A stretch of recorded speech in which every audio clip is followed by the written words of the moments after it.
শুনছো? তোমরা যার জয়ধ্বনি দিচ্ছ তিনি তো একজন ডাকাত। কোথায় ডাকাতকে দেখে ভয় পাবে তা না, সবাই তার দিকে ছুটে চলেছ। উমা, ভবানী ঠাকুরকে দেখে ভয় পাবো কেন? উনি তো আমাদের বিপদ আপদ থেকে রক্ষা করেন। জমিদার আর ইংরেজদের হাত থেকে রক্ষা করেন তিনি। তিনি লুটপাট করেন না? করেন বই কি, ওই রক্তচোষা জমিদার আর শয়তান ইংরেজদের ওপর লুটপাট চালান। আমাদের থেকে ওই শয়তানগুলো যা কেড়ে নিয়ে যায় তিনি আবার সব আমাদেরই ফিরিয়ে দেন।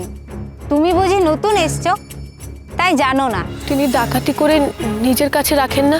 না ঘুমিয়ে সব আমাদের বিলিয়ে দেন। ভবানী ঠাকুর আছেন বলে আমরা দুবেলা দুমুঠো খেতে পাই। গরিব মানুষের দুঃখ তো কেউ বোঝে না, শুধু ঠাকুর বোঝেন।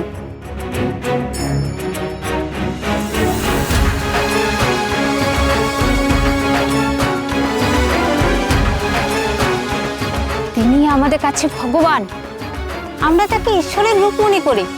এই পোড়া দেশের ঘরে ঘরে যদি ভবানী ঠাকুরের মতো মানুষ থাকতেন তাহলে এই দেশটাকে ইংরেজরা এভাবে ছিঁড়ে খুঁড়ে খেতে পারত না। জয় ভবানী ঠাকুরের জয়।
তোমার চাষের জমি বন্ধকি ছাড়াবার টাকা,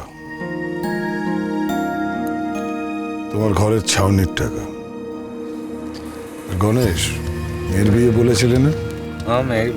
বলেছি। এই নাও তার টাকা।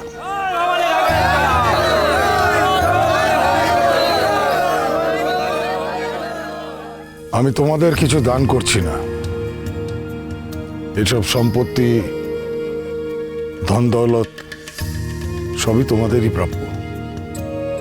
অত্যাচারী ইংরেজ আর রক্তচোষা জমিদাররা এসব ধন তোমাদের কাছ থেকে ছিনিয়ে নিয়ে নিজেদের সম্পদ বাড়িয়েছিল। আমি আবার ওদের কাছ থেকে ছিনিয়ে নিয়ে তোমাদের ফেরত দিলাম।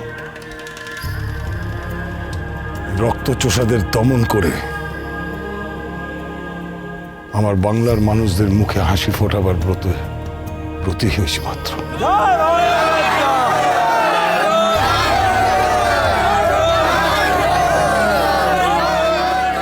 এত মানুষকে দেবতার মতো ভজন করে, অথচ উনি একজন ডাকাত। ডাকাতকে এরকম ভক্তি শ্রদ্ধা করতে তো আগে কখন দেখিনি।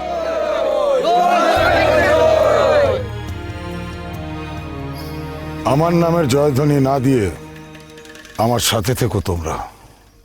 আমি যেন আজীবন ওই ইংরেজ আর তাদের তোষামতকারী জমিদারদের ঠিক এইভাবে দমন করতে পারি, বাংলার মানুষের মুখে হাসি ফোটাতে পারি, ইংরেজদের দেশ ছাড়া করতে পারি।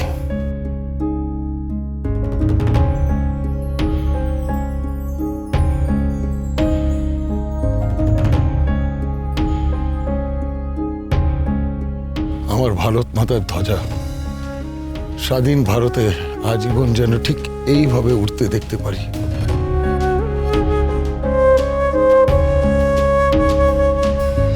वन्दे मातरम् वन्दे मातरम् सुजलां सुफलां मलयज शीतलां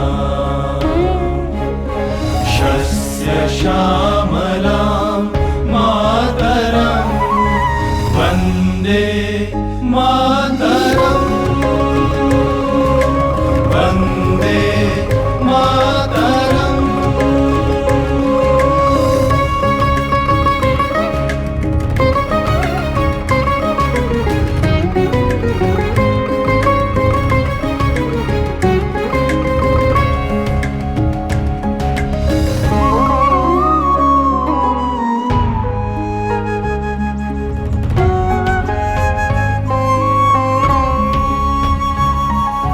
वन्दे मातरम्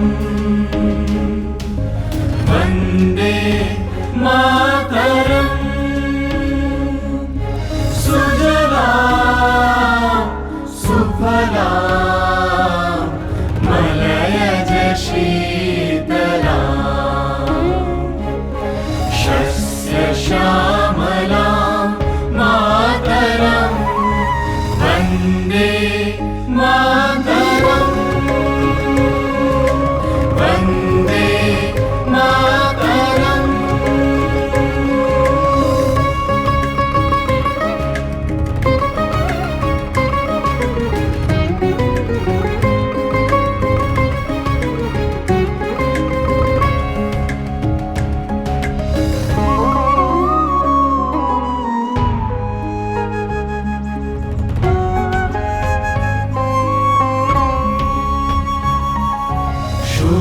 शुभ्रज्योत्स्ना पुलकितयामिनी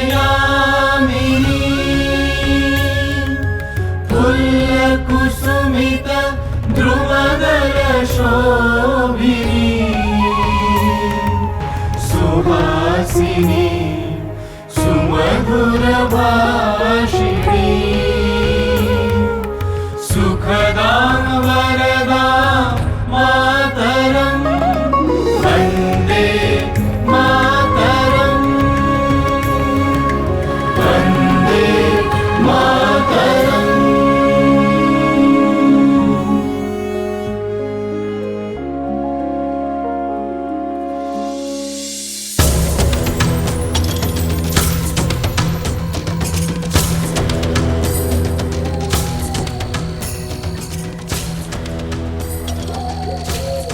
ব্রজেশ্বর, তুমি একবার ভালো করে ভেবে দেখো যে এই গভীর রাতে তুমি ওই ভেতরে ঢুকতে চাও তো? হ্যাঁ বাবা মশাই, আমাকে আজই যেতে হবে। কোনো বিপদই আমার কাছে আজ বিপদ না। ধৃষ্টতা মাফ করবেন রায়মশাই, এই এত রাতে জঙ্গলের ভেতর যাওয়াটা খুব একটা উচিত কাজ হবে বলে আমার মনে হয় না। এখানে এখানে পদে পদে বিপদ। কি বলতে চাইছেনটা কি আপনি? দেখো ব্রজেশ্বর, এই শিকারপুরের জঙ্গল ভয়ঙ্কর জঙ্গল। এখানে যেমন রাতে ডাকাতের ভয় আছে, তেমন হিংস্র জীবজন্তুরও ভয় আছে। ঠিকই বলেছেন, ওরা রাতের বেলায় সব শিকার করতে বেরোয়। একবার সামনে পড়লে প্রাণ নিয়ে বেঁচে ফিরতে হবে না। ভয়ের কি আছে, আমাদের কাছে তো বন্দুক আছে। ক্ষমা করবেন ছোট কর্তা, একটা বন্দুক দিয়ে আপনি কাকে মারবেন? ওরা দল বেঁধে বেরোয়, দল বেঁধে শিকার করে। না না না না না না, দরকার নেই। তাহলে আর গিয়ে দরকার নেই। তারপর একদিকে ডাকাত, অন্যদিকে হিংস্র জন্তু, তুমি কোন দিক সামলাবে ব্রজেশ্বর? আমিও তাই বলি, এই রাতের অন্ধকারে মর্তমি করে জঙ্গলে ঢোকা মানে নিজের মৃত্যুকে ডেকে আন। হ্যাঁ, আপনি নেহাত বললেন রায়মশাই, তাই আমি এসেছি। না হলে এরকম রাতের অন্ধকারে জঙ্গলে প্রবেশ করার কথা তো আমি কল্পনাও করতে পারি। হ্যাঁ, তাই তো ব্রজেশ্বর, চলো আমরা ফিরে যাই। কাল সকালে না হয় আবার যাবে। তাছাড়া এই অন্ধকারে তো ভালো করে খোঁজাও যাবে না। মাফ করবেন বাবা মশাই, আমি সিদ্ধান্ত নিয়ে ফেলেছি। देवी